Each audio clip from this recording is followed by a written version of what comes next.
Fala meu amigo, minha amiga advogada, hoje eu quero falar sobre um assunto muito bacana que a gente é muito questionado aqui na agência, que é a intenção, que é a vontade de estar na primeira página do Google, né? Há poucos dias eu recebi o contato de um cliente que ele disse o seguinte, um advogado, poxa, mas se esse escritório aqui chegou na primeira página do Google, ele me fez esta pergunta, eu também consigo? Eu falei, consegue, mas tem alguns critérios, né, que você deve ter em mente para que você consiga isso. E eu vou trazer isso de forma simplificada, são vários indicadores, tá, que o Google avalia. Estatisticamente, teoricamente, são mais de 200 fatores, tá? Então não tem uma receita de bolo, né? É um algoritmo, para simplificar aqui, que faz desta análise e aí te posiciona ou não. Então a gente já teve muito sucesso com alguns clientes, insucesso com outros por não conseguir, né, atender aos requisitos do Google e posicionar na primeira página. Então são vários fatores, eu vou tentar simplificar para você a explicação nesse vídeo com apenas 3 fatores, tá? A primeira coisa que eu acho que é a mais importante é você entender a diferença da produção de conteúdo em si, tá? Que é focada para SEO. A gente chama SEO, a sigla em si, tá? Eu vou colocar SEO Google para ficar fácil de você entender. É Search Engine Optimization, tá? Esse nomezinho bonito em inglês aqui, com essa pronúncia maravilhosa, quer dizer o seguinte, otimização do conteúdo para o mecanismo de busca, ou seja, para o robô do Google olhar para isso, certo? Esse é o significado desta sigla. E a diferença, né, da questão do outro conteúdo é quando você faz um conteúdo focado para informação. Então perceba a diferença entre os dois. Quando eu faço um conteúdo pensando na informação, eu estou mais preocupado em transmitir a informação pura e simplesmente, como uma notícia, como uma MP, enfim, falar sobre algo, tá? Sobre alguma causa, sobre alguma situação jurídica para alguém, ponto. Quando eu falo faço um conteúdo pensando em SEO para o Google, é bem diferente. Por quê? Porque eu tenho que partir daquela informação que eu quero produzir, mas eu vou olhar dentro do Google, nossa, mas inúmeras possibilidades e como as pessoas estão procurando aquilo, conteúdos que já são relevantes relacionados àquilo. Então é como se você pense assim, você vai procurar sobre o conteúdo, né? Você já tem uma ideia de conteúdo, mas você vai procurar sobre aquele conteúdo em inúmeros canais. E você vai olhar muito para aqueles que já estão, inclusive na primeira página. Como é que eles estão estruturados? Sobre o que eles estão falando? Qual é o tamanho destes conteúdos? Tudo isso vai ser fundamental para na hora de você produzir. Então perceba que a diferença entre os dois é bem expressiva. Quando você está produzindo uma informação, você está entregando uma informação pura e simplesmente, né, que você não está pensando em posicionar na primeira página do Google, você não precisa fazer nada disso. Mas quando você quer a primeira página, o trabalho é muito maior, porque você precisa de fato se aprofundar. Produzir conteúdo para o robô do Google é bem diferente do que produzir o conteúdo pura e simplesmente para as pessoas, tá? Sem se preocupar com o ranqueamento. Bacana? É bom ter isso em mente. O segundo ponto é o planejamento, né? O fator tempo em si. Só para você ter uma ideia, a gente estima que você gasta de 3 a 10 vezes mais tempo para fazer um conteúdo pensando em Google, em robô do Google, certo? Então só para você ter uma noção, assim, ó, a gente faz hoje aqui, né, na TreeMind, para alguns clientes, 8 conteúdos, 4 conteúdos. A gente conseguiria fazer no máximo um conteúdo nesta proporção pensando para Google. Puxa, Guilherme, mas qual que é a vantagem de eu fazer um conteúdo pensando em Google? Basicamente é o seguinte, pensa no longo prazo, tá? Depois de 6 meses, 1 ano, todo esse conteúdo que você está fazendo e que não está sendo pensado em Google, provavelmente ele não vai nunca te trazer uma audiência muito top, assim, de forma orgânica, que você vai conseguir posicionar, porque de fato é muito difícil.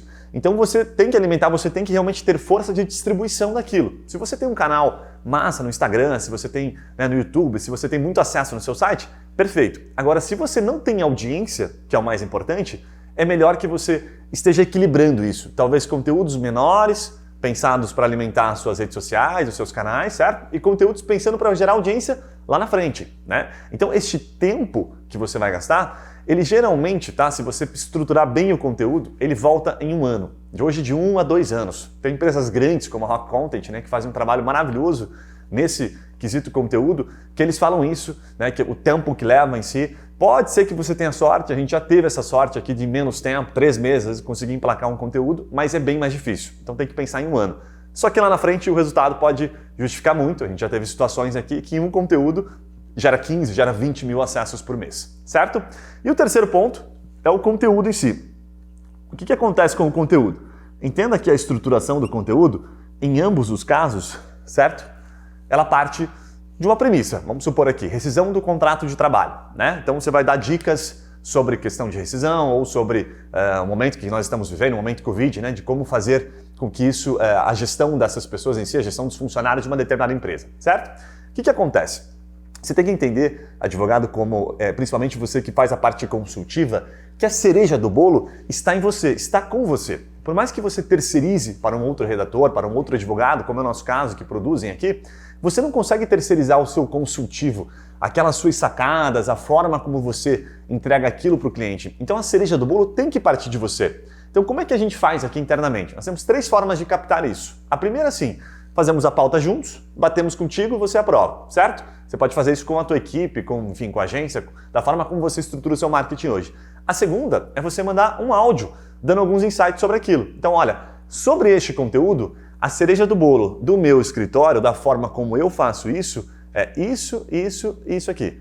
Tá? Então você vai entregar em um áudio, pelo WhatsApp mesmo, uma coisa bem simplificada, alguns insights que vai ajudar o redator do outro lado, ou seja, o advogado, a captar aquela informação e transmitir para o conteúdo. E a terceira forma é através de uma entrevista, como um jornalista mesmo, que a gente tem na equipe, então ele vai entrevistar você, certo? Fazendo perguntas, depois que ele fizer este planejamento, dizendo, olha, como é que você entende isso, certo? A partir dos tópicos aqui que a gente identificou, e como é que você aplica isso, como é que você transmite isso para os seus clientes. Então essa cereja do bolo do conteúdo, se ela não tiver a participação do cliente, ela não vai ter um conteúdo que vai conseguir engajar e converter em negócio. E por que eu bato nisso com muita importância? Porque perceba o seguinte, tá? A gente tem alguns clientes aqui que têm resultado a partir de conteúdo e o segredo está sempre na informação ser muito concisa e na pessoa perceber que você tem um domínio sobre aquilo muito bom. Sabe quando você lê um conteúdo e você fala, caramba, esse cara aqui entrou nos detalhes, ele deu informações aqui que realmente é de quem entende sobre o assunto. Por isso é preciso ter a participação do advogado, tá? É preciso ter a cereja do bolo que está dentro de você, tá? Não tem como extrair isso, então você tem que transmitir de alguma forma. Então são essas que eu coloquei para ti, certo? Então tenha isso em mente, não terceirize 100% achando que, qualquer agência ou um baita de um advogado vai resolver, não consegue, tá? A cereja do bolo está sempre contigo. Então se você não tem tempo para participar dessa estratégia, provavelmente isso vai lá na frente, não vai refletir em conversão. Porque as pessoas não vão perceber que é um conteúdo que tem em qualquer lugar. Então, se vai ser diferente, se você quer realmente resultado, ele tem que ser diferente dos outros conteúdos que estão na primeira página. Concorda comigo? Faz sentido? Legal. A gente vai criar um curso, já estamos em processo de gravação, e vai liberar ele daqui a alguns dias, tá? Vai ser um curso gratuito, inclusive sobre isso, sobre a produção de conteúdo, pensando em Google, vai ser uma coisa super bacana. Então você que gosta desse assunto e que está pensando em posicionar o seu escritório na primeira página, eu vou pedir para você, deixe o seu comentário por onde você estiver visualizando, se for pelo YouTube, LinkedIn, Instagram, enfim, deixe o seu comentário com o seu e-mail, ok? Para que a gente saiba que você tem interesse e a gente vai te colocar nessa lista. Não é um curso que vai ter custo, vai ser um curso bem bacana, tá? Com aulas bem simplificadas e diretas para você colocar em prática. Então deixe o seu comentário que a gente vai fazer questão de abrir para você colocar em prática aí no seu planejamento. Combinado? Espero que tenha feito sentido. Também deixe o seu comentário com a dúvida que você tem, enfim, que a gente vai fazer questão de respondê-la aí com a maior brevidade possível. Um abraço e eu te vejo no próximo vídeo. Até lá!